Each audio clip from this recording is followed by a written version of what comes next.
All right. And Marla, are you going to kick us off today with welcome and introductions? Shayna was going to do that. I think they've got a team building or icebreaker too. Good morning, everyone. So we can start off with our introductions. My name is Shayna Collins, and I am the program coordinator for the Salvation Army /Hawk. And we just need everyone to introduce themselves. And Kathleen, she had just started this past Wednesday. Can you introduce yourself, please? Hi. Hi. Kathleen Matkovic. And she will be a reviewer. Marla. Good morning. I'm Marla Conkin, Director of Social Services with the Salvation Army and Hawks program of the Army. Rhonda. Rhonda Weathers, SOS Community Services Executive Director. LaShonda. Good morning. I'm LaShonda Tomlinson. I'm a reviewer for SOS and CERA. Yay! Tyler. Hi, I'm Tyler. I'm going to be a reviewer for SOS. Okay. Taylor W. Okay. Hi, my name is Taylor Wadsworth, and I am a reviewer for Hawk. Yvette. Hi, I'm Yvette. I'm sitting next to Taylor. I'm also working for CERA as a reviewer and I think an assigner too. Kiera. Good morning. My name is CERA. I'm working with SOS on the CERA program as a reviewer. Richard. Good morning. I'm Ricky, and I am a reviewer assigner working on the CERA Hawk program here at Salvation Army. Amy. Hi, I'm Amy. I'm a reviewer with SOS Community Services. Alexis. Good morning. I'm Alexis, and I'm a reviewer with Hawk. SJ. Hi, I'm SJ. I am the Housing Resource Specialist and HCV lead for Hawk. Andrew. Good morning. I'm Andrew Kramer. I'm the Data and Evaluation Specialist for the Washtenaw County Office of Community and Economic Development for the homelessness team. Elise. Oh, sorry. Sorry, Andrew. Elise. Hi, I'm Elise. I'm the supervisor for the CERA program at SOS. Andrea. Hi, I'm Andrea. I am a reviewer at SOS. Jacob. Hi, I'm Jacob. I'm a reviewer with Hawk. Isaac. Hi, I'm Isaac. I'm a reviewer as well. TJ. Hi, I'm TJ. I'm also a reviewer with Hawk. I think I got everyone. Did I miss anyone? Yeah, I didn't introduce myself. I'm sorry, Anna. I work for the Washtenaw County Office of Community and Economic Development. I'm a policy specialist and I'm just supporting with coordinating the CERA program. Awesome. Sorry about that, Anna. Okay, I don't have the agenda in front of me. Hold on. Yeah, I can. Are we ready to move on to what's next? Yes, please. So I think next Ricky was gonna walk us through some de-escalation techniques. Ricky, Morgan just sent me your PowerPoint. Do you want me to share it on my screen or do you want to go ahead and share your screen? Actually, if you can scroll through on yours, that'll be fine. Yeah, just give me 1 second to pull it up. Okay. Yeah, it should be. Let's make sure it's the updated one because I would have just sent it to her. If not, I can pull it up here. Yeah, why don't you just do that? Because I don't want to mess up your stuff. Okay, hang on 1 second. Pulling it up now. Trying to. Oh, there we go. That's it. Hello. Okay, good morning. I'm Ricky, and this is the latest and greatest, everything you wanted to know about de-escalating training, but don't worry, be happy.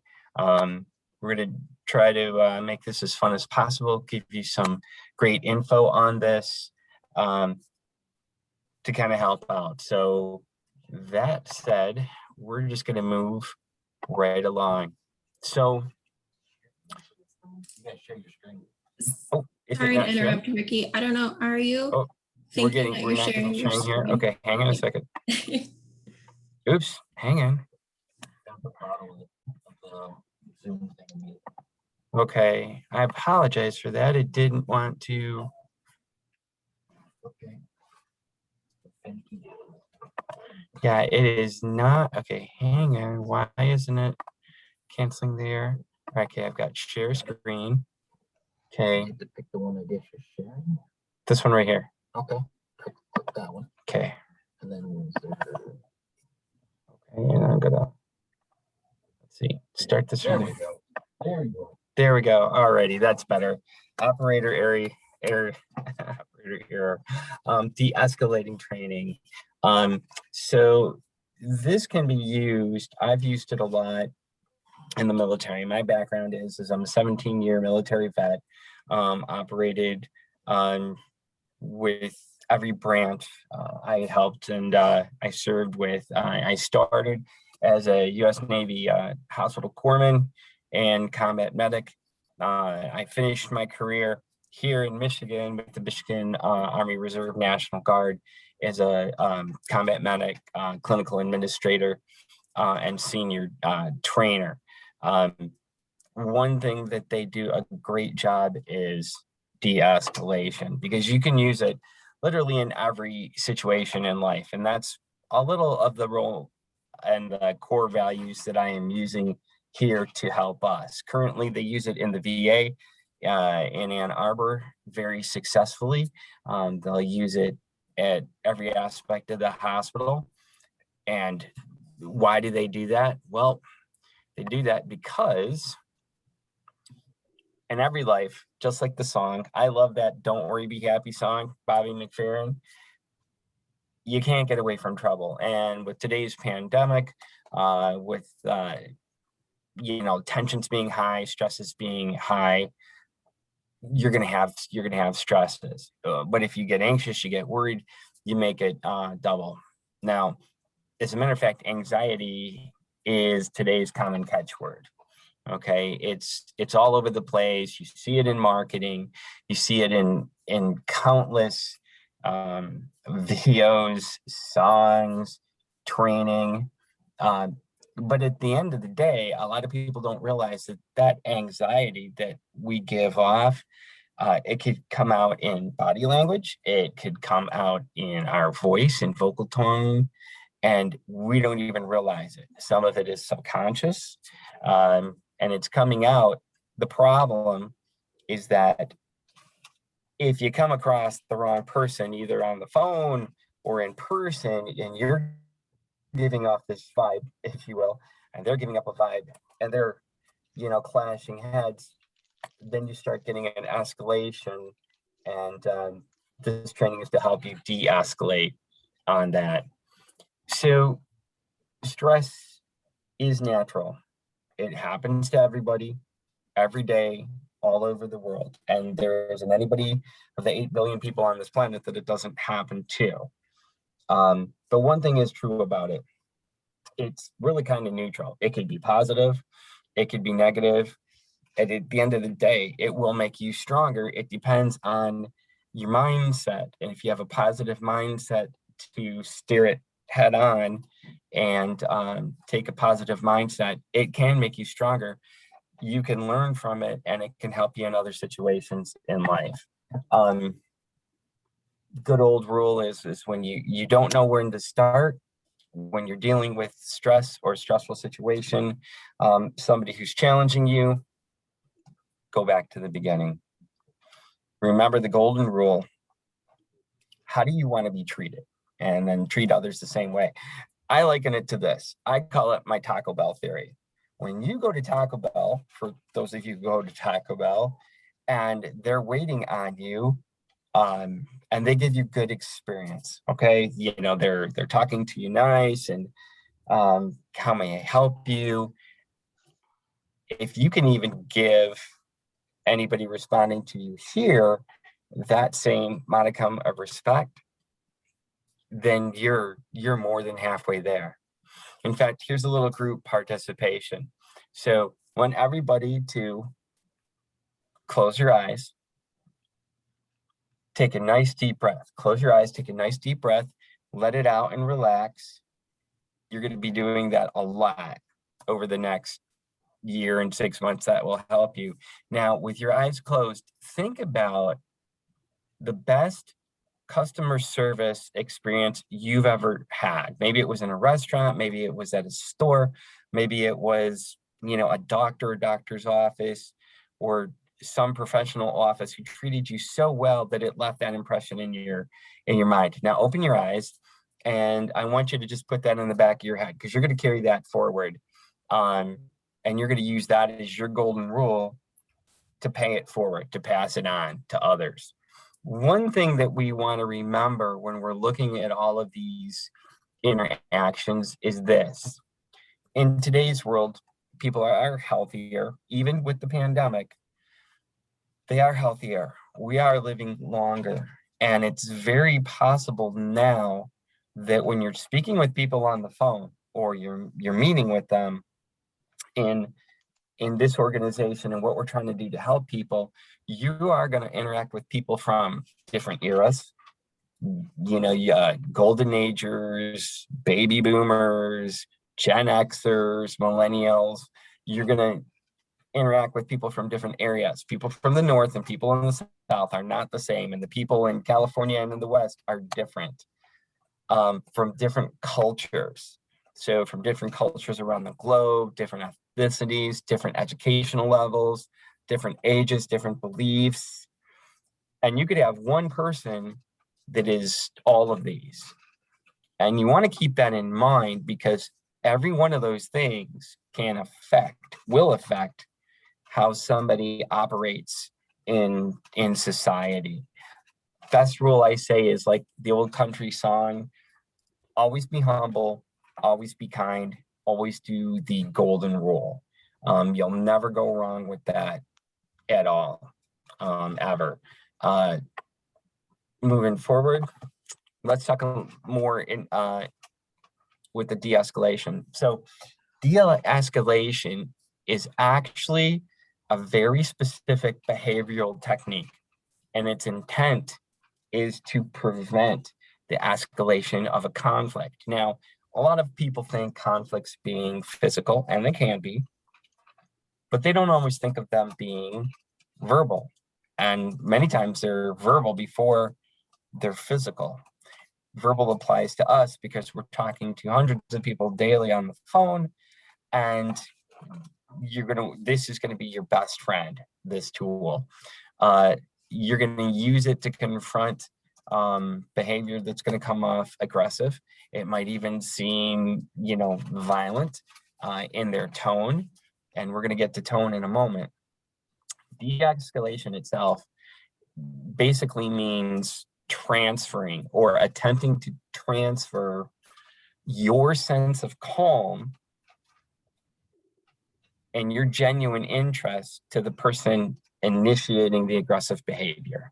So what it means is, if you're sitting here and you're calm, and if you just feel your anxiety rise, you stop, take a breath, bring yourself back down.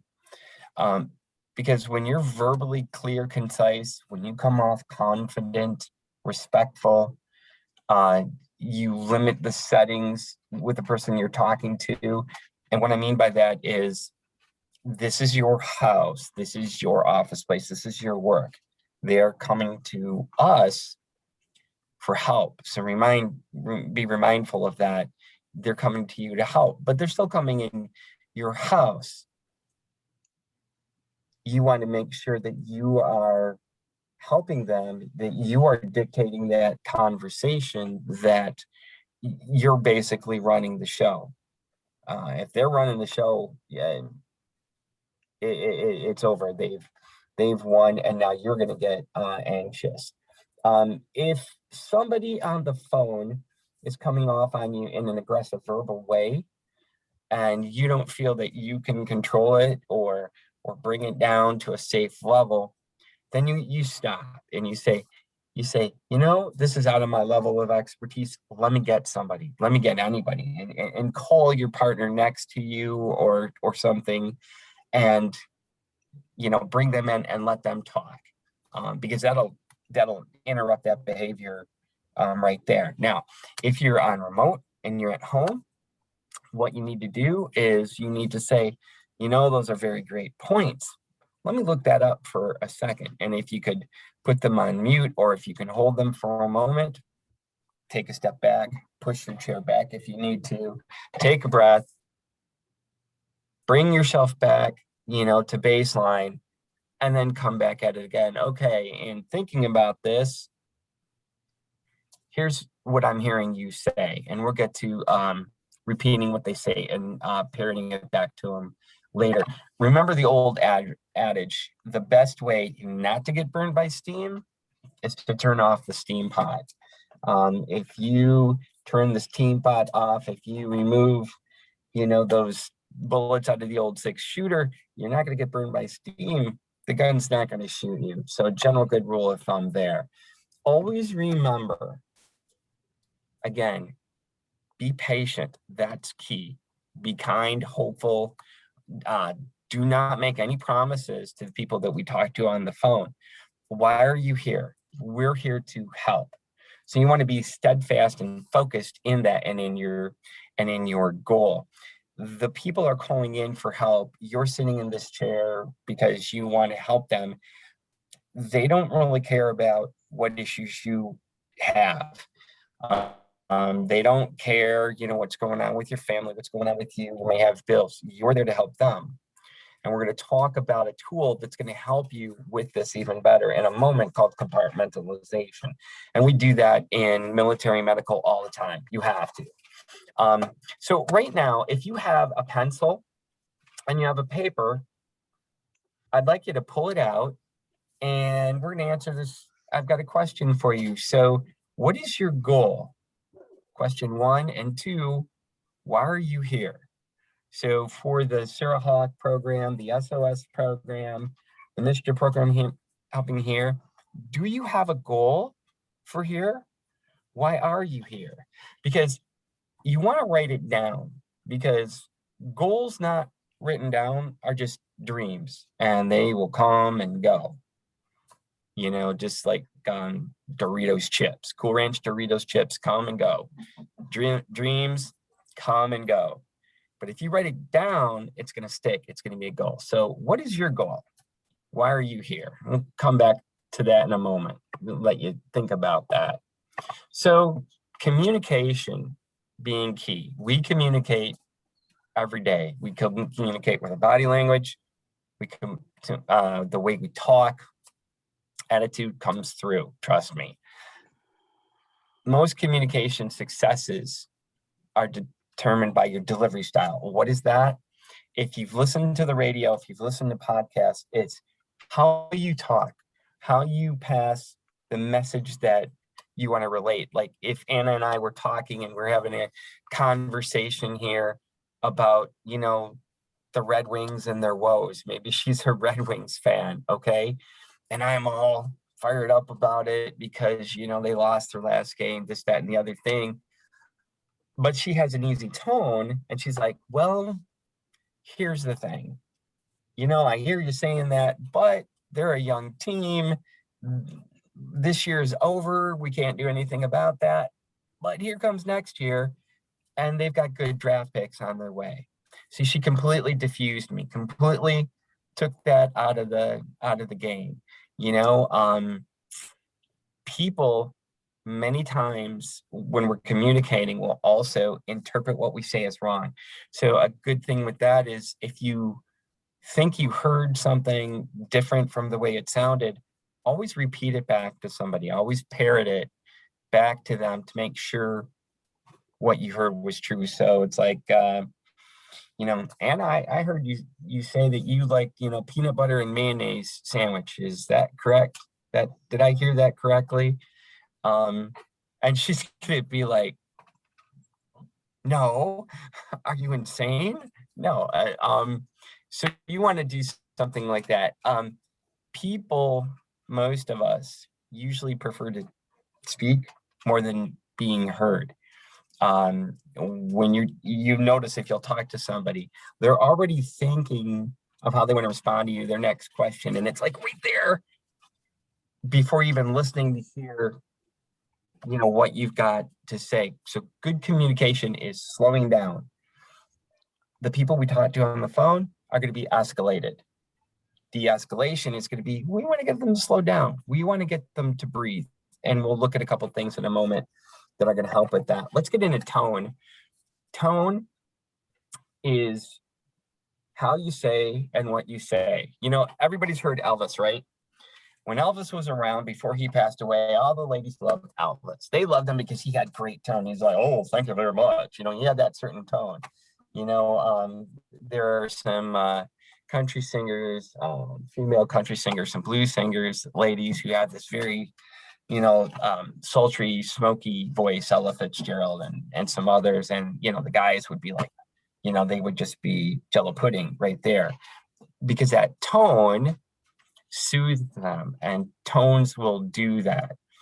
In tone, you can convey what your goal is. So remember, if our goal here is that we want to help people stay in our homes, we want to, in their homes, not our homes, in their homes, and we want to serve them to get to the end to it, we have to make sure they qualify through all of these steps, not these steps, but these steps.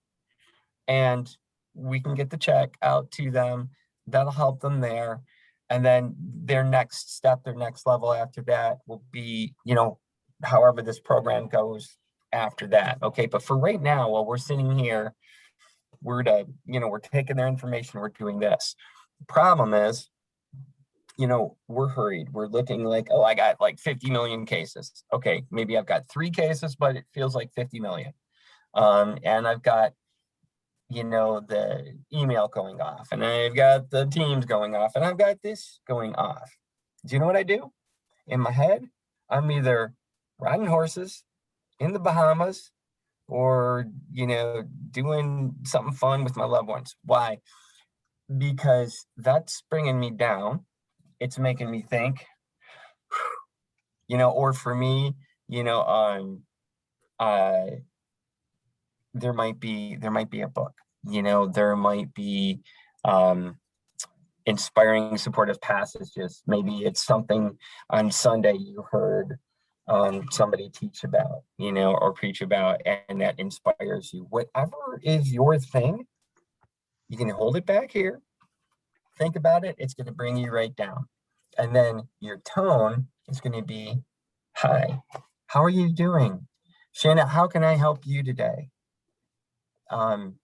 It's going to be much easier if you're relaxed and you're calm. It will help them be calmer.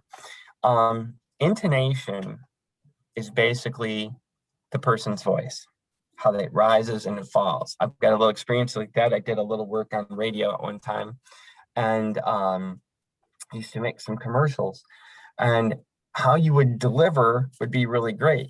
If I'm sitting there like, oh yeah, we've got some wonderful sleep medication to put you to bed every night, safe and organic. If I'm low tones like this, it's going to be great, right? But if I'm sitting there like an old 1950s salesperson that's like, Sleepies, it's going to help you go to bed just like that. And if it doesn't work, we're going to use a hammer. The thing is, which would you rather take, right? Intonation, if you're sitting with somebody, you've had maybe a rough morning at home, the kids didn't, if you've got kids, they're wearing 3 pairs of socks on their head, and You know, they've got some stuff in their backpack. They've got maybe yesterday's jammies on and they're determined to go to school like that. You're going to have a fight. You're already kind of keyed up. You know, maybe you have to put fuel in the car and you got this bill and you got this bill. You're kind of keyed up. If you're talking to somebody like that, it's not going to fly because you're already here. You're on a 10 scale, you're an 11 on your stress level. So you want to bring it down, because if you are sarcastic tone in your voice, your emotions are high, it's going to be conveyed directly through the phone because voices matter. And you want to watch not too high, not too low, not necessarily monotonous. We don't want them to fall asleep. Nice, even, soothing tones. And you want to speak their language too. So speak your language, use your best grammar that you can, but try to key into, you know, some commonalities, you know, about them. You know, you don't have to share your personal story. That's not a good idea, because it's about them. It's all about them. You want to make sure when you're talking, it's always soothing, not grinding, not sandpaper, taking your time. And that's going to help you be an effective communicator. The other thing that's going to help you is when we stay focused, we remain calm, peaceful.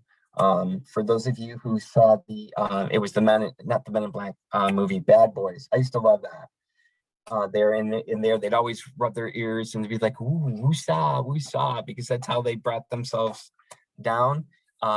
Whatever you need to do. One caution though, when you're talking to people, just remember you have 2 of these and 1 of these, 2 of these and 1 of these. Listen more than you talk. You know, you should be listening 90%, talking 10% will get you all the information to put on your forums or the portals that you'll need with them. They're going to give a story. They're going to tell you about everything from going way back. Just listen, try to keep them focused, parrot things back. But whatever you do, whatever twilight zone they're in, do not get sucked into it. Be focused. You need to steer the conversation. You need to focus this, because your goal is to help them. You can't help them if you're getting stuck in the tornado. So just be mindful of that. This is, and we'll post this later, this is the art of verbal de-escalation. This is called diffuse. I'm going to let you read it later. This will be up. But just really briefly, DEFUSE, the first thing you want to do is when you're talking to somebody, are they appropriate? Are they verbally aggressive? Are they a threat to you? Are they a threat to themselves? And I know some people have got some people on the phone who have talked about suicide. We'll talk about that in a moment. Just put that on a hold for a second. But you're going to talk to those people, and that's where you're going to start to bring them down. You're going to ensure that you're safe and they're safe. You're going to let them talk a little bit. Hope that they're going to be free to talk a little bit more. If you were talking person to person with them across a desk, you would want to make sure there's no loose, pointy objects there, nothing that could be used as a weapon for their voice. If they're coming off very harsh, like a weapon, you could just say, you don't want to get antagonistic. You don't want to. You just want to say, I understand how you're feeling, and then switch it around. Bring it back around to them. Ask them a question, because it stops that train, and that's what you want to do, is stop the train. You want to form a relationship with them. Be humble, empathetic, sympathetic, but don't get sick in. Never patronize them. And then, for example, when the best way to do it is when you're talking to them and you're talking to them on the phone, you get the first phone call, always starting with, how may I help you? Because we're here to help them. How may I help you? Now, there's a difference between how I may assist you. You can assist somebody going up the stairs, but if you're saying, how may I help you? It's already a warm and fuzzy. It's already, oh, somebody's going to help me. I've talked to people, they've ignored me. Here's somebody that's going to help me. And then that already might derail them in their mind and help start to de-escalate them right there. You're gonna, identify and utilize their interests. So they're going to have feelings, they're going to have needs. You're going to be like, how may I help you today? What do you need today? What can I do today? Are we dealing with utilities? When you talk to them on the S, you want to speak matter of factly. Keep in line with their situation. You know, make sure you're up on the guidance of the program, bring that. Never promise them anything that you cannot deliver. You can promise to help them. There you go. Because you may or may not be a decision maker, but ultimately the processor or ultimately the people who sign the checks here are the ultimate decision makers. You don't know how it's going to end up in the end. I'm going to help you. I'm going to do the best that I can to move this forward. Let the decision maker, you know, you might have somebody it doesn't go through. They may not be eligible, and that happens. And then, you know, there'll be other things in place for that. But for you, an initial contact, you're here to help. The last E, enforce, and if it's aggressive and it rises to violence or violence seems imminent, people are escalating, they're not coming down. Don't panic, breathe, stay calm. And from the last slide we looked at, get help. Or you can be a little firm with the person to say, you know, you're escalating, maybe this isn't a good time to talk. Can we rebook the appointment? Sometimes that'll stop them because it's like, oh, I got somebody, I don't want to not get somebody. That's diffuse there. This is the bell curve for escalatory behavior. You can see normally you start with calm, there's a trigger. And when you get them on the phone, your name might remind them of somebody they had a fight with 2 days ago, 10 days ago, just on your first name. And that could be a trigger and you don't even know it. Or they had a bad day. They're obviously high stressed because they've got a threat of eviction. It doesn't matter whose fault it is. So let's put that out of our heads. We're going to have opinions. We can have opinions. It doesn't really matter. There was an old type of training that we had in the military, ACT training, a sort of mindfulness training. You may have heard of it. You might know it. You might practice it. Just because a feeling comes in, you can let it lay on your lap. You could have it set on your desk, but it doesn't mean you have to deal with it right now. You could kind of put that on hold for a second and see what you've got to deal with. If this person is agitated, just remember your steps, remember the process, stay calm, bring them down. You can see at the top of the curve how it escalates, just like a roller coaster, but it does peak because eventually it goes down. How you deliver and how you talk and how you're smooth, that's going to make the difference for everything. Just remember, stay objective. There are things that are going to be out of our control. One thing we can control is how we respond. We want to be part of the solution always and not part of the problem. Now, with that, there's never land. Never lose control or your cool. Because this is your house. You're in charge. We need to be professional. We need to be empathetic and help people. If you're losing control, get somebody else in. Get somebody else to help you. Never make promises you can't keep. Don't allow somebody to dominate the conversation. Never talk about yourself. Remember, it's about them. They don't care about all our puppies. They don't care about all our kids.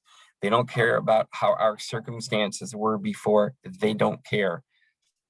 We want to keep it focused on them. We want to de-escalate them. We want to bring them down. Try not to give the caller your last name. Why?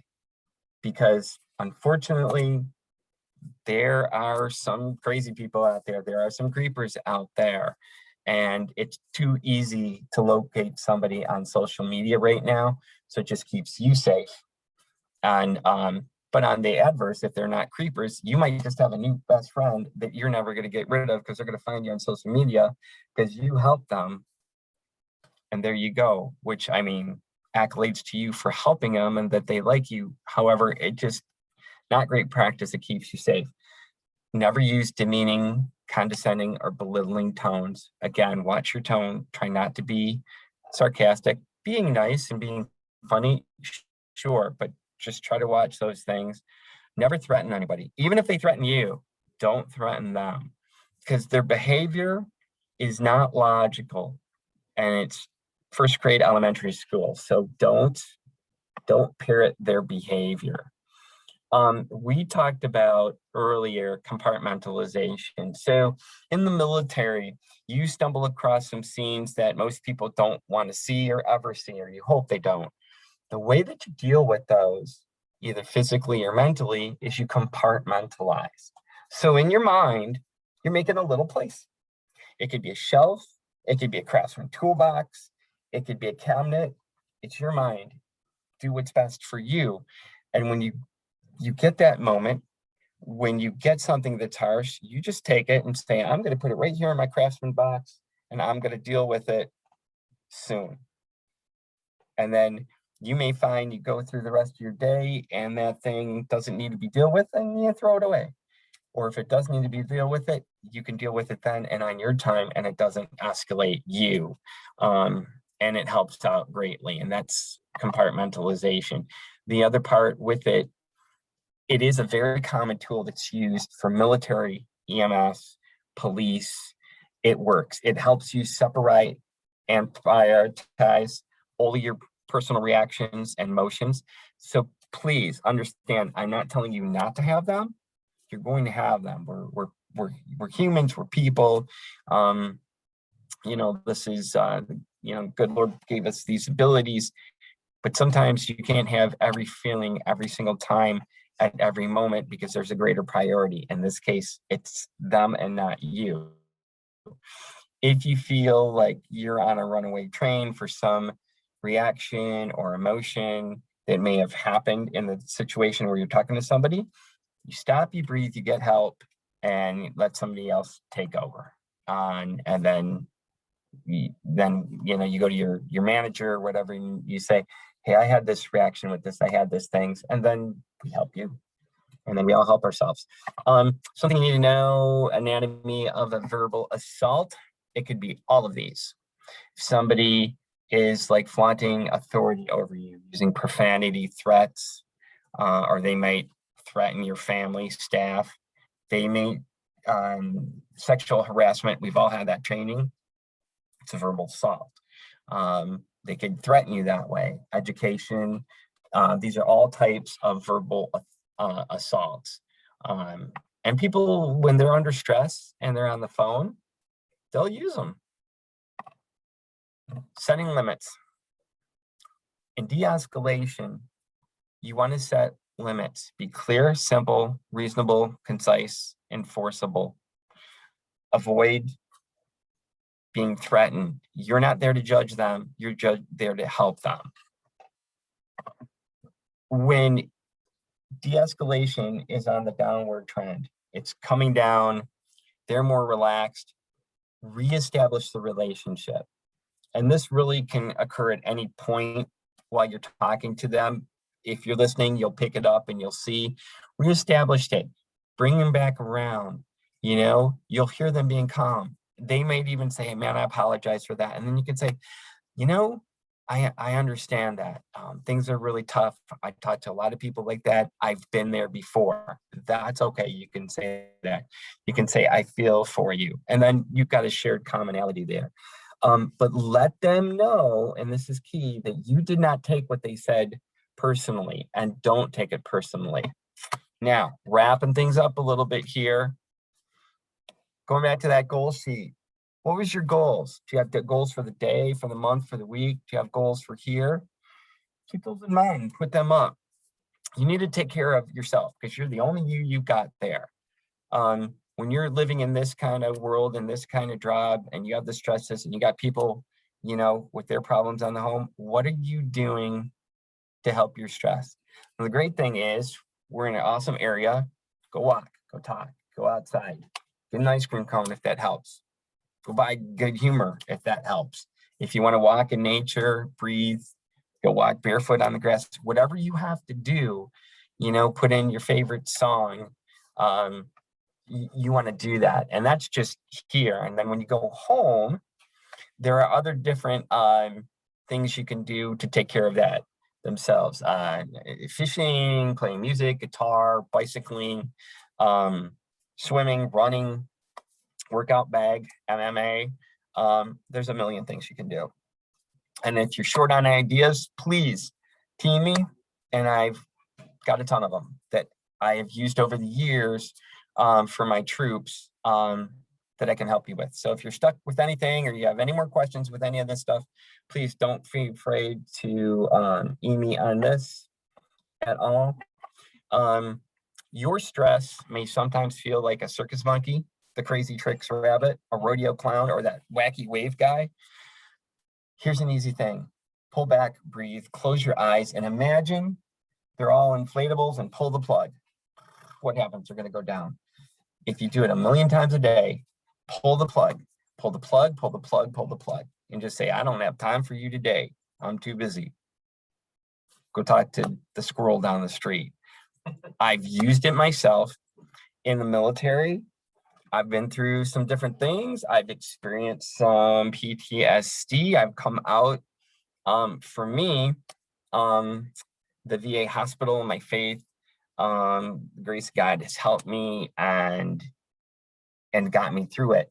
And this brilliant doctor that I had gave me this. So I'm giving it to you as a tool because I'm telling you it works. Whatever yours is, whatever that little thing is that weighs on you in your mind, imagine it and pull the plug, and it works. And just remember, don't take it personal. Don't worry. Be happy, and you will. There's a great book by I think it's Brian Kaufman called Happiness is a Choice. I recommend reading that too, because that will help with all of this. And that's it. That is all I've got. Thanks, Ricky. That was great and super thorough, and I think will be really helpful for anyone who Thank you. any tense situations with clients or landlords or anything like that. Does anybody have any questions for Ricky? Just real quick, thank you so much. That was amazing. Oh, Can you're you tell me welcome. the My author's pleasure. name of the book you just mentioned, Happiness is the Choice? Yes. It's if you Teams me, I'll send you the info. Okay. You can find it, and it is a great book.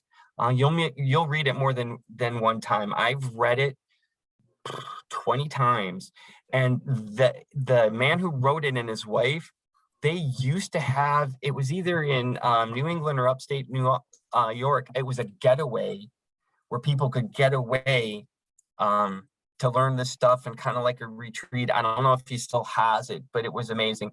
But if you Teams me, I'll send that to you. Thank you. But I promise you it works. Hey, anything these days I'll take in for the help. So thank you. I'm going to use this at home where we're all at it with kids and family and stuff. So thank you. You're welcome. My pleasure. Now, some other things that I will recommend that is good for all of you.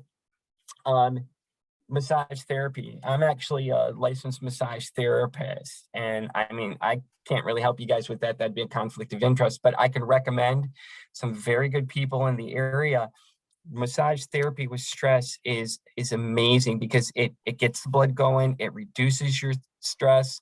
They could use pinpoint procedures to help. You might have trigger points or you might have sore arms, but it's really all from stress.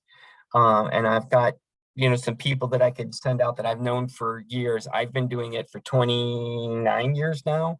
And so I've got people I can recommend to you too. So just reach out if you need something like that. I have a question. Yes. When you said don't give callers your last name. Yes.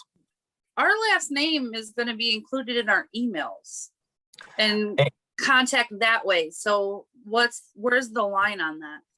Because a lot of people don't. When you're out driving, how many signs do you see? Realistically, people don't read, and they don't read signs because their attention span is about this big right now. Used to be this big, but now it's this big. And well, I don't have my cell phone with me here. That's brought it down. It's really like when you're on the phone and you're verbal, hi, this is Tia. How may I help you? See what I'm saying? Like that? Yes. Yeah. When you're writing your emails, That's where your professional credibility comes in. So T, are you with SOS or are you with Hawk? I'm with SOS. SOS. So when you're writing your email, you're going to be like, Tia Brooks, reviewer, assigner, SOS assistance program, Ann Arbor, Michigan, Ypsilanti, Michigan, and there you go. Because that's your professional thing. People will look for that. Oh, she's got that. She's professional. And they're not going to think twice about anything else unless they're calling with a question or something like that. But when you're talking on the phone, just use your first name. Okay, thank you. You're welcome. Any other questions? Well, if you have any other questions outside of this, please don't hesitate. I would say call me, except for calls don't always get through to my desk. I'm not really certain why. So Teams me first, and then I'll send you my cell or something like that. Horseback riding is another really great thing for stress relievers. And there's 2 places, one in Pinckney and one in Brighton, not too far away from here, that is really great for that. Hi, Richard. This is Andrea. I'm not sure what's going on with my video. Hi, but Andrea. I remember you from the last meetings. How are you today? I'm doing okay. Thanks for asking. I wanted to ask a question. What if someone is feeling hopeless? If they're feeling hopeless because things are so bad. So Andrea, that is an outstanding question. And my answer to it is you're going to give it to them, because that's why you're here. We're going to put our feelings on the side. They're going to call in. And what we're going to do is we are going to give them the hope, because we would want somebody to give us hope. Yes, it seems like a hopeless situation, but remember, the feelings that they're talking about, they're not our feelings. They're not objective feelings. They're subjective. It's just like pain levels in medicine. What's painful for me may not be as painful to Tia, or to Kat, or to Jacob, or to Taylor. Okay. Everybody has subjective pain scales. What is hopeless to the people on the phone, or Andrea, what you might deem it, or what I might deem it, is not the same. So what we're going to do, taking these principles, we're going to remain calm, and we're going to say, I'm right here. I woke up in the morning. I put 2 feet on the ground. I could breathe. For me, my dad taught me just to look up and thank God for my bonus day. That's what my dad taught me to do. And that's what I do every day. And then because I'm functioning, I'm moving, things are working. And, at my age, I'm a little older than I look. The Italian genes kind of like hide everything. But what I'm saying is, I get to this point and it's like, I can move, I can function, this is good. So when I talk to somebody on the phone, I'm going to give them the hope. You're going to be like, man, I hear what you're saying. I understand that. I'm going to help you. We're going to help you. Just that de-escalates them, helps them, and gives them hope. It's like the old Burt Bacharach song, "What the world needs now is love." Well, what the world needs now is love and hope. And we are in a position, a privileged position, to give it to them. And that's what we need to remember.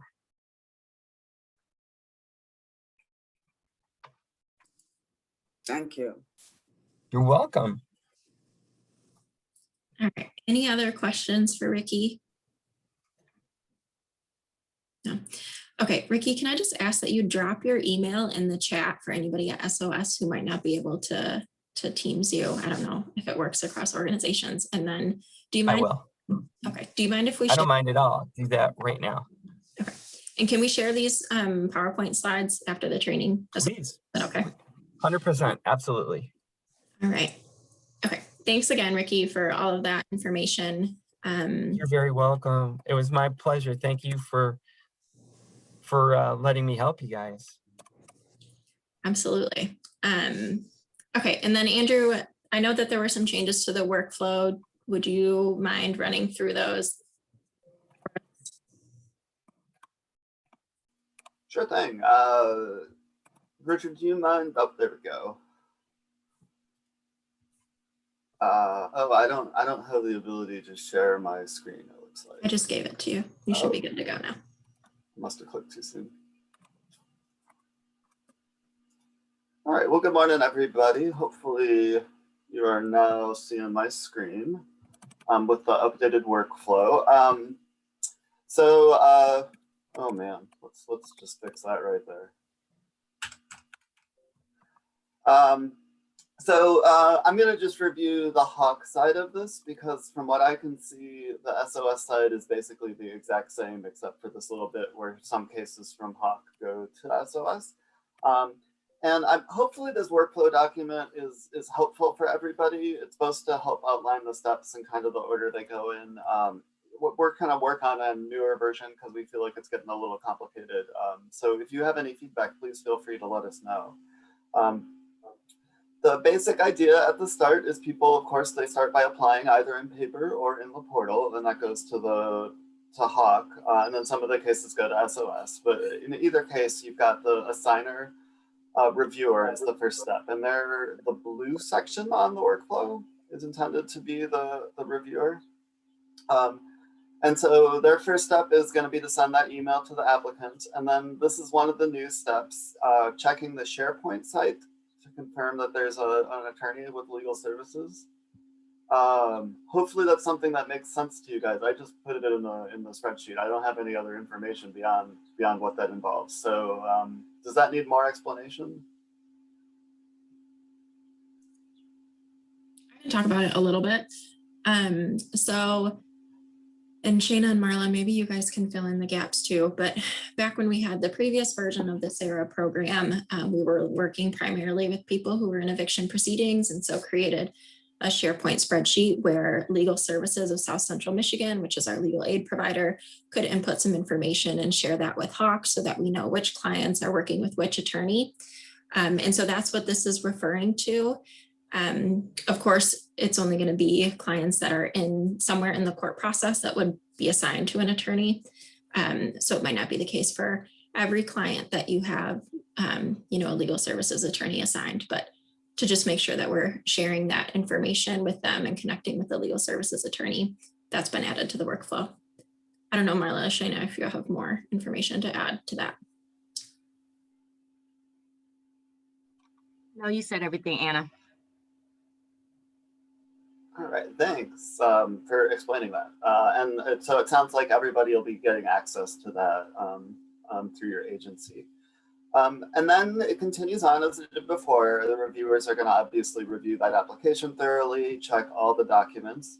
And then the next step depends on whether or not everything's accurate and complete. If there's still documents outstanding or incomplete questions on the paperwork or anything like that, we're going to be reaching back out to the tenant and the landlord. And if there's an attorney that you found out about in that SharePoint site, you would also copy the attorney on that so that they're aware of what's going on and can assist. And then once the new documents or whatever get uploaded, we would check them again. Once all that's done and the documents are all accurate and complete, we check HMIS to see if they've had any previous involvement in the EDP program. That's to make sure we're not duplicating benefits. And then it goes on to the processor. And the processor is the green section on this workflow. And the only real difference here, so they're going to take it, they're going to enter that data into the MISHDA spreadsheet. They're going to send a letter to confirm that the assistance is going out. And then again, that's changed a little bit. If there's an attorney, we're going to send a letter also to the attorney. And then they'll print up the backup materials and the check request, and it goes on to the fiscal team and gets sent out as before. So the rest of it hasn't changed. We've just added a couple steps in for contacting attorneys as well when an attorney is involved in the case.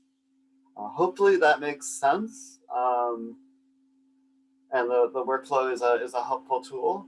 Like I said, the SOS one just kind of follows the same path, except it says SOS everywhere. So I'm not gonna go into detail on that right now. Does anyone have any questions? Is de-escalation a bit more fun than flowcharts?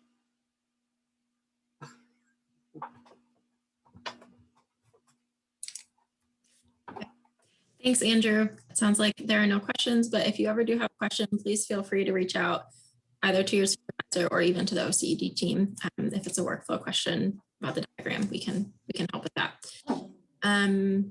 Okay, next we have on the agenda just a run through of the full application process in the MISTA worksheet. Shayna, who from your team is running through that? Because I can give them ability to screen share if they need it. It's going to be SJ, Sarah Scalabrino. It's me.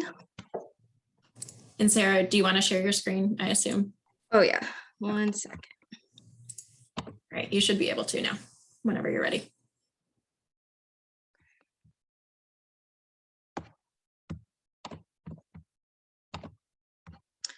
Okay, so I have this ledger that I'm going to start from. So at this point, you would have already gathered all of your documents and everything, made sure that they're accurate, and you have all the information that you need to move forward with putting together your worksheet.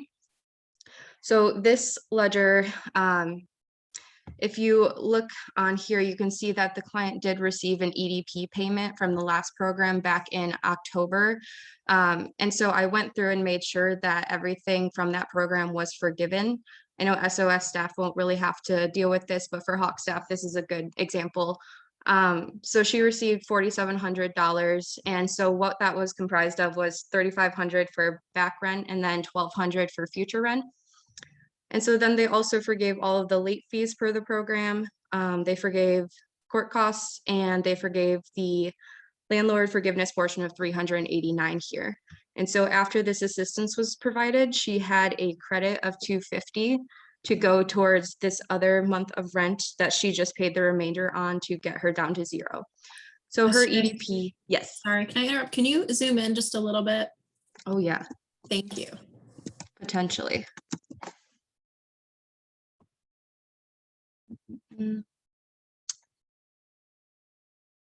Does anybody see the zoom button? I think about like by the date column, if you scroll up and go to the right, there's like a plus and minus. I wonder if that will do it. Oh, yeah. Thanks, Anna. What would I do without you? All right. Does that look better for you guys? Okay. It does. And Yeah. then I do apologize for my lovely handwriting down here. Okay. So I started at 0 because she zeroed out after EDP. And her rental rate is $780. You'd want to confirm that in the lease. For this client situation, she lives in a property where they charge month to month, and so her rental rate changed over time. So you just want to make sure that the tenant and the landlord both agree that this is the correct rental rate, which they did both submit this rental rate on the application. So she was charged 5 months of rent. So you see that with the yellow, there's 1, 2, 3, 4, 5. And totals to $3,900. And then you separate the charges for late fees as well. So she had 5 late fees, totaling $250. And then court costs were here for the attorney fees. It was $214. And then there was also one payment made after she zeroed out for $30. So you want to make sure you write that down and then subtract that from the total rent owed.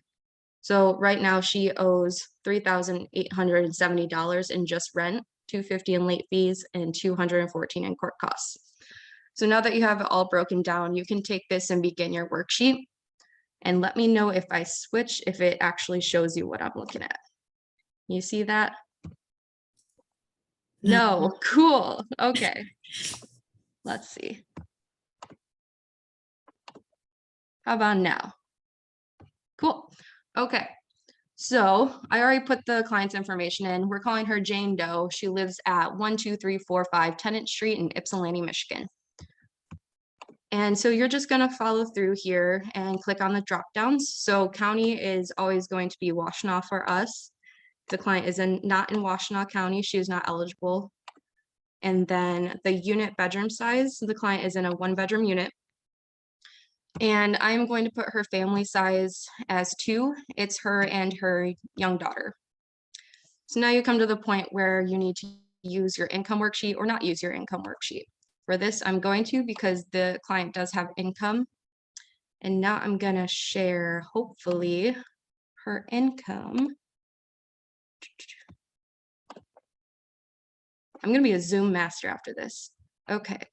So the client receives Social Security. So you want to make sure when you're looking at the client's income that you are going off of the gross amount and not the net amount. So for example, she receives a medical insurance deduction from her payment, but we're going to go off of the $1,653.50 for her Social Security.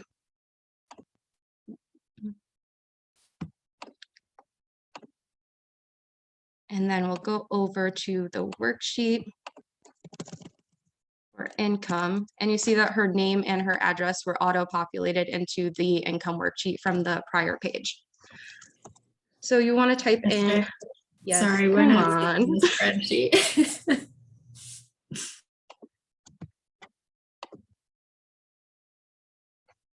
Green light, good? Cool. All right. I spoke too soon on the being an expert. I jinxed myself. Okay, so Jane Doe has Social Security. It was $1,653.50, if I'm remembering correctly. And you'll input the frequency that she receives. And so she receives that monthly, and then it auto-populates her income here into the total. So if there was another person in the household, let's say John joined the family, and John receives employment, and let's say he works at U of M. And we're just gonna make up something for John. He's gonna make $450 bi-weekly, and that'll calculate that there for you. But since John's not actually in the household, I'm gonna delete that. That's just an example for if you had multiple members. Okay. So now you have your income. Anna, did it switch over? Yes, okay. So your gross annual income will calculate right into here from that income worksheet. And then you're gonna put the total rental arrears and late fees in this column. If you ever are unsure about what goes on what line, they do have the information tab that will show you what specifically they're asking for in that line. So in line number 9, they're asking you for total rental arrears and late fees. But they also do want you to include any regular set amounts such as carport fees or any additional fees that are outlined in the lease. You don't want to include anything that's a variable usage for utilities or any other such things that are not detailed in the lease in this section. So for this purpose, I'm going to go back to the ledger and get my numbers. And so she owes $3,870, and we're going to add in those late fees. So she owes $4,120. SJ, No. we're not seeing the spreadsheet. I'm going back to it. I'm going back. Oh, okay. To it. Okay. 4120. Okay, so that's her total rental arrears and late fees. This next drop down is for the subsidized worksheet. You would only be using this if your tenant does have a subsidy on their unit. This client does not, so I am going to select no. And at any point, if anybody has any questions, please feel free to stop me. In this next section, you want to put in your total rental arrears after March 13th, 2020, without including your utilities, late fees, or court costs. So she owed $3,870. Then it asks for us to separate the late fees, which were $250. Total court costs, $214. And the tenant's monthly rent amount, if it were a subsidized unit, you'd want to put their tenant portion only here, but she does not have a subsidy, so it's going to be $780. And then this line auto-populates for you the number of months that they're in arrears. And then if you scroll down, it auto-populated the amount of assistance that she is eligible to receive. She is income eligible. Her rent is within fair market rent. And this would be the 80% area median income. She is under 30% AMI, so she is eligible for the program. And here it details the amount of assistance. So the eligible months of rental arrears, she's eligible for 5 months, which is the total 3,870. And she's also eligible for 3 months going forward at the rate of $780. So then you go into here and it's $2,340 in future rent assistance. She's also getting assistance with the $250 in late fees. And I want you to notice that They did have to forgive over the 150 amount because they owed $214 in court fees. So that's $64 that the landlord is going to have to waive per the CERA program. So in total, they're receiving $6,610 in CERA assistance. And so you've completed your rental calculation worksheet, but we also are seeking utility assistance for this client. So I'm going to click on the worksheet and hope for the best. One moment. Can you see that? Yes, okay. And then I am going to show you their DTE bill.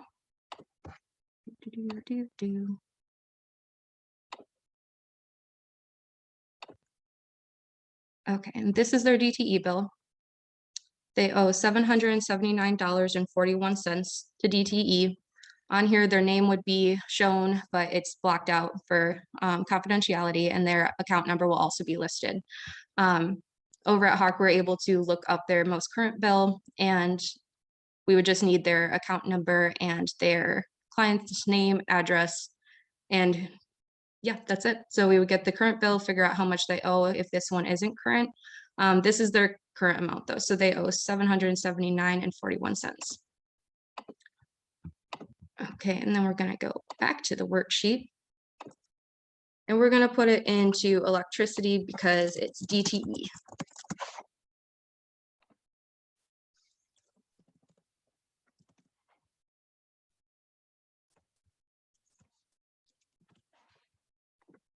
Okay, so I entered her past due balance and it auto-populated the remainder of the line. And you'll see here that it also calculated her future utility assistance at a rate of $300. You see this last column is blank.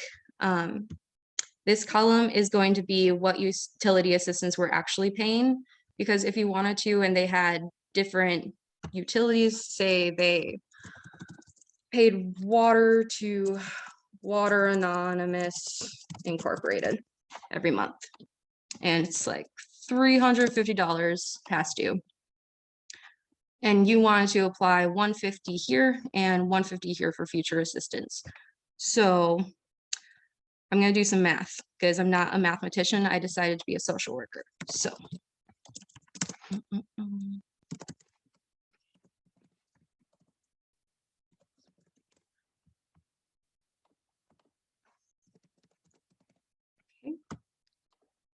and then we want to apply the remaining 150 here to this total utility assistance, so she gets future in water as well.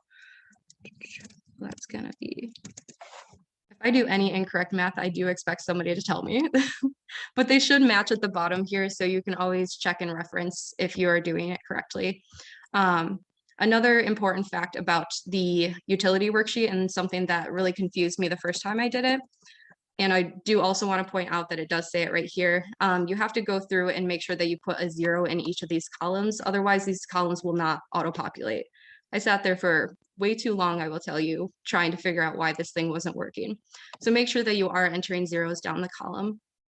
But so she doesn't pay to Water Anonymous Incorporated, so we're going to get that off there.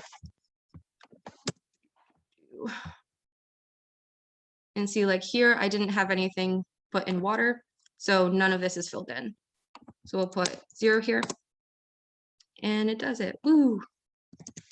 And so then you're going to put that we are going to pay that $1079.41 there to DTE. This would also show you your tenant's portion of past due utilities if they did have a tenant portion. This client does not have a tenant portion at this time, so we are all set on that end. So now at this point, you have completed all of your worksheets. And let me go back to this one. Are you able to see this one, the rental page? Cool. Okay. And so another important fact about this is once you are finished and you know that your numbers are accurate, everything's calculated correctly, you're going to come back to this page and you'll want to put your name on it. So I'm going to put my name. And then something super, super important that I have learned the hard way in the past with EDP was that if you do not export this as a PDF, this date will change every time that you open up the file. So once you're done and you're ready to upload this to the portal or send it off to an attorney or a landlord, just make sure that you're going into File, Export, and create it as a PDF. And so I will pull up my PDF versions for you guys to see. One moment.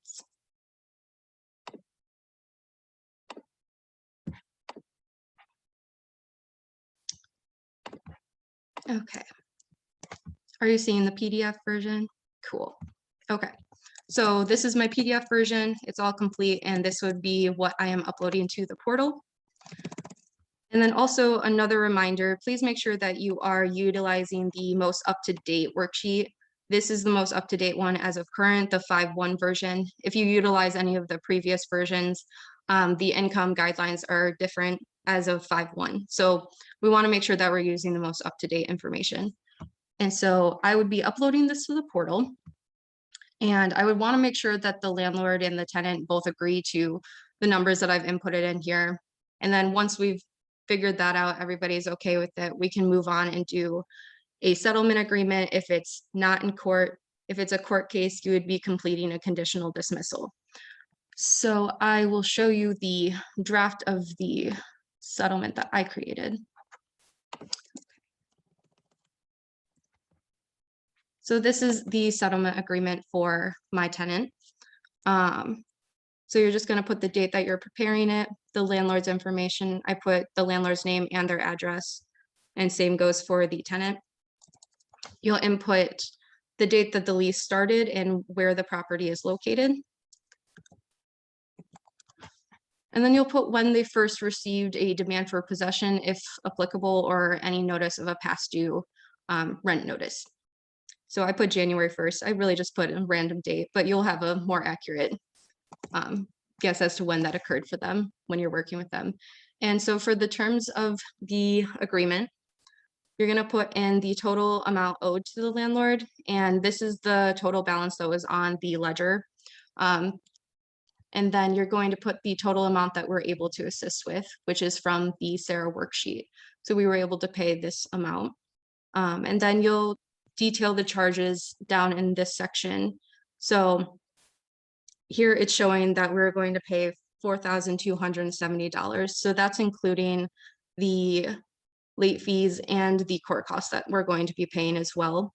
And you'll see that this number is lower than this. And that the reason for that is because they did have to forgive that portion of the court cost that was over $150. So that $64 is not included in this amount because we won't be, that won't be charged to the tenant going forward, as the landlord will be waiving it. So we'll pay this amount by whatever date. I typically put 30 days just to be safe. We're typically processing checks faster than that, but you never know what's going to happen in the housing world. You got to be on your toes. And then we're going to put the agency fulfilling the payment is coming from Housing Access for Washtenaw County. And then in addition, we will put the future rent assistance. I didn't say that on the first one, but for A, you're going to separate out the future rent assistance to put that into the next line. So in B, you will detail the future rent assistance as we are paying 3 months at a rate of $780. And beginning on June 1st, those payments will go into effect.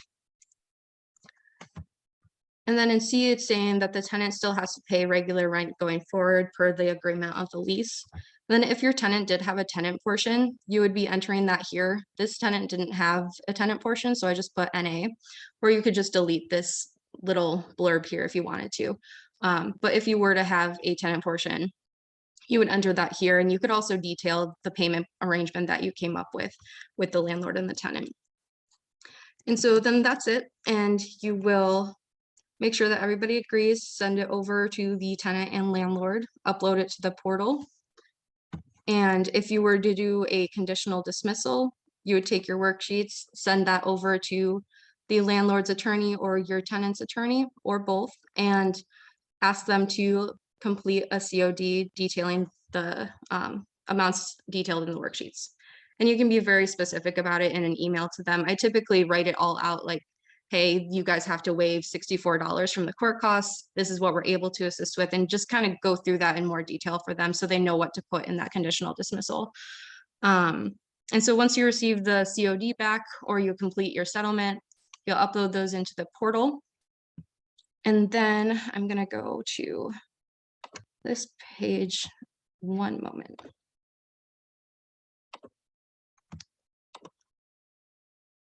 Okay, and this is what your portal should look like when you go in there to do this. There are some instructions here on what to put in each line, but this will be on your basic information tab page. And so it'll have your client's CERA number, what organization you're operating from, and you'll enter your tenant's AMI. This is now a drop down I noticed yesterday, so this is a little different. You don't have to enter 30 or 50 like it says in this first line. That's been updated. So you can do it like 30 to 50% instead of just putting 30. And then you'll select the funding source. You'll input the amount of months pledged, which months that we will be paying, the total amount here. And this will include the late fees and the court costs in here. And it will also include the utilities if they're paid to the landlord. If the utilities are paid to a DTE company, they will be paid in 8, 9, and 10. So you'll detail that out there with their account number. If they were seeking internet assistance, you would put that $300 into other housing assistance. And then you'll detail the future rent assistance here. And then it should show you the total assistance here. And then total utility amount if it were separate with DTE down here. And so you'll just make sure that all of that information is accurate. You've uploaded all of your tenants' documents, reviewed the portal over and over again because I'm crazy and I have to do it a few times. And then once you're ready, you will sign it off and it will go on to processing. Any questions?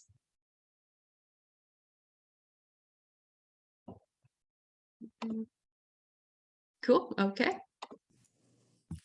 Thank you, SJ. That was super helpful. Like even for me, I don't know how to do this stuff like you guys do. So super helpful. Not a problem. Hi, I have a question. So you said once you sign off, it goes into processing, but we're still going to be writing out the check requests, the reviewers, right? Over at Hawk, we were going to do that, but now the processors will be writing the check requests. Oh, thank God. That helps. Thank you. No problem. If everybody ever has questions, you are absolutely feel free to reach out to me. I can also drop my contact information into the chat.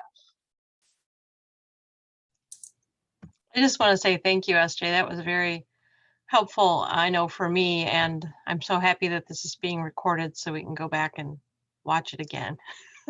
Yeah, it's really intimidating at first, especially when you get those really complex ledgers and there's reversals and different charges everywhere. So having it step by step detailed is really helpful. And I'm glad that I got to do it for you guys. Thank you. Thank you, SJ. Okay, so no more questions for SJ. All makes sense for now. Okay. So then the last thing we had on our agenda was to just address any other like lingering questions or issues that anybody's come across in their work. So just want to hold space for that. Yes, Amy. Hey, is there a way that we as reviewers can, I've gotten some documents, you know, like DTE bills and such, because the tenant themselves were having trouble engaging with the portal. So they couldn't, from their end, send it up from their side. They sent it to me, to my email. How do I kind of looked over it and I haven't been able to find it. Is there a way for me as a reviewer to upload their information so it's all nice in there within their application? Anyone know? Somebody from SOS want to answer that one? I'm not sure myself. SJ, did you upload on behalf of the tenant? Yes, you can go in there and upload any documents if they send it to you separately. Just log into the account, go to the supporting documents tab, and you'll click there's a button that says new with a plus sign next to it. And it should allow you to just upload a document there. Oh, I did not understand that. Okay, I will give that a try today. Thank you. And then has anyone else had trouble with their tenants not being able to work well with the portal? I just want to know if there's some sort of glitch out there that most people have not, but then I just want to address this person's concern that if there's something that they are coming across, are there others? Because if it is, then it's something that would, should be looked at. So it's just more ease of engagement for future users.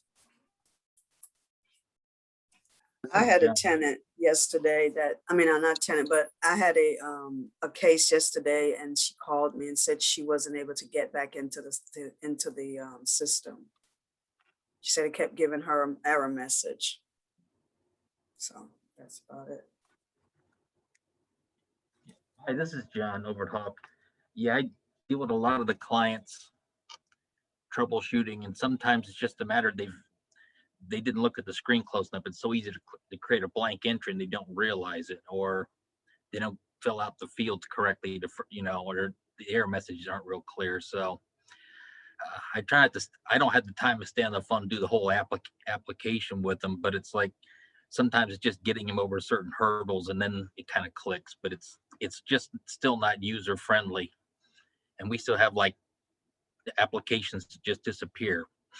We know the number's there, but we can't see it. And we didn't reassign it, and I don't know where they went.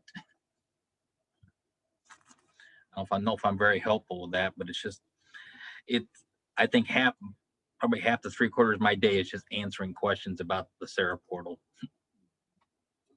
And it's just good feedback to send back to the people that are developing it, just because the whole idea is to help tenants, and I don't want to be a source of more frustration in an already terrible situation. So it's just good to get the feedback and not just kind of bandage it, but I'm sure there's stuff that can be fixed that's above all of our understanding. Somebody's made this up, so somebody should be able to be aware of it and then hopefully address it. Yeah, thank you for bringing that up. We do regularly send issues that not only tenants, but also our staff and landlords are facing with the portal, and have shared that it's not really user-friendly with MISTA, and they are working to resolve some issues. But as more and more things come up, please be sure to share them with your supervisor so that they can share them with us so that we can get them to MISTA. The issue of applications just disappearing is new to me, so that's concerning, and definitely one that we can bring up. Anything else? I have a quick question. Yeah. So if they are having problems uploading the document, it's okay for them to send it to our email and we just upload it for them? I do Yes. that more often than not, to be honest with you. Okay. A lot of people have had trouble uploading documents to the portal, so I just request they send it to my work email. And that's worked very well for me. Okay, thank you.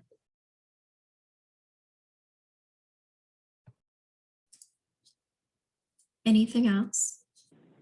I got a question quick. Yeah. With the applications disappearing, I actually have a phone call today at noon with a guy that applied on the 14th of April.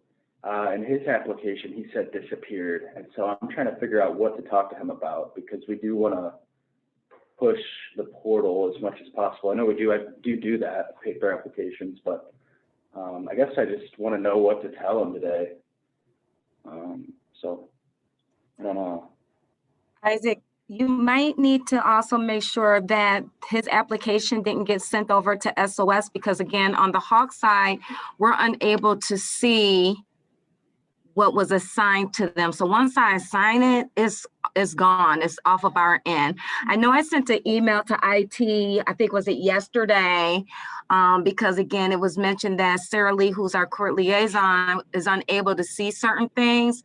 But Jeff's response was stating that it's something about a call center role, and I'm not sure if that was listed on when we registered and assigned assigners and reviewers. I don't recall seeing that information, but the call center role is able to see, I think, all applications. And so whatever you are assigned to, you're only able to see a certain, part of the portal. Okay. So I have his CERA number. Is there like someone I could give it to see if SOS has it? Rhonda, is Sharon working today, or should we send it to Elise? You can send them over to me and I can check. Yep. Can you provide us with your email? Yeah, I'll put it in the chat right now. Thank you. Thank you. Because I just assigned over 51 cases yesterday to SOS, and there's going to be more assigned today.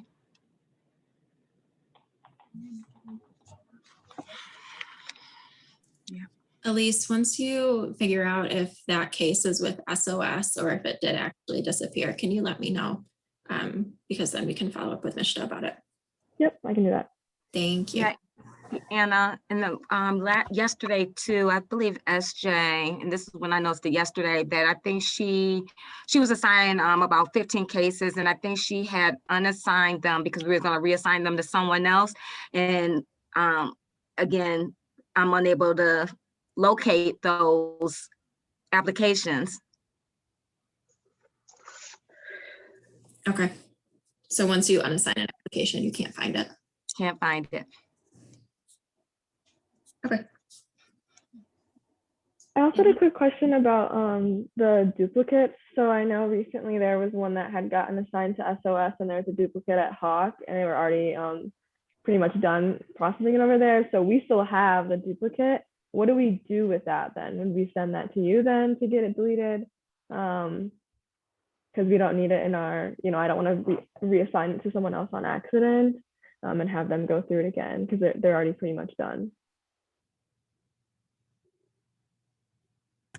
Sure about that. I have to look at it. It should be I something. think I had that situation happen, and I believe that for the duplicate application, I rejected it, and there was an option for you to put in the message duplicate.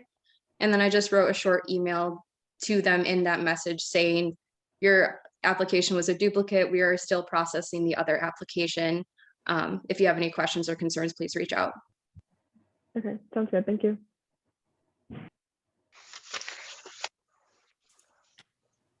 Okay. Anything else?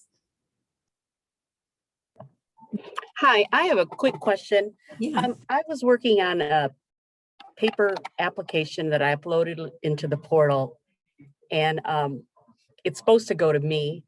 So I want to find it because to make sure that it goes to me. I can talk to Elise to find out if it's over on the SOS side. Is that right? And then I would just, if it's not, I just want to find out if it's assigned to me, and I don't know how to do it quite yet. So I might be calling people later. So just so you know. I wanted to ask a question also. Landlord, the ledgers, are those the only things that we can use? I have one that's from a bank. He did, the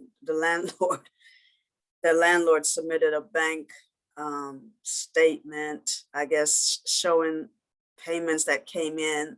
It's kind of difficult to understand.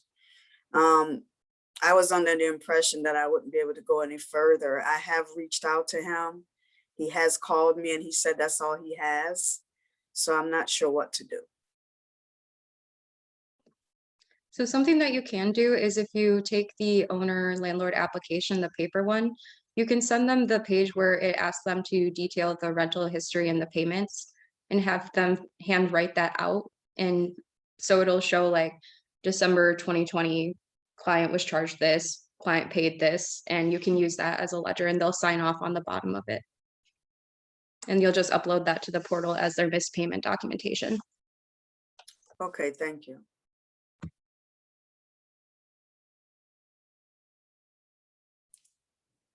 Other questions? No? Okay. Just a couple things before we wrap up then. Is there anybody who is new this week? Can you raise your hand? Okay. Well, welcome. Welcome to your first CERA training. We have these every Friday for now until, maybe at a point when everything's running pretty smoothly. But yeah, every Friday, and we try to cover different topics each time. So if anybody has any certain things that they're running into issues with or would like more information on, please feel free to let your supervisor know so that they can let us know so that we can go ahead and address them in the trainings. And then we'll follow up after this meeting with all of the information from this training and then also some other training materials for our new staff. That is all that I have for today. I don't know, Marla, Rhonda, or Shayna, if you have anything else. No, nothing. No, it was a very informative training today. Thank you. Great. Thanks everybody for your participation, and have a good rest of the day and weekend. Thank you. Have a good weekend. Hi, everyone. thank you. Thank you. Have a good weekend, everyone. Thanks, everyone.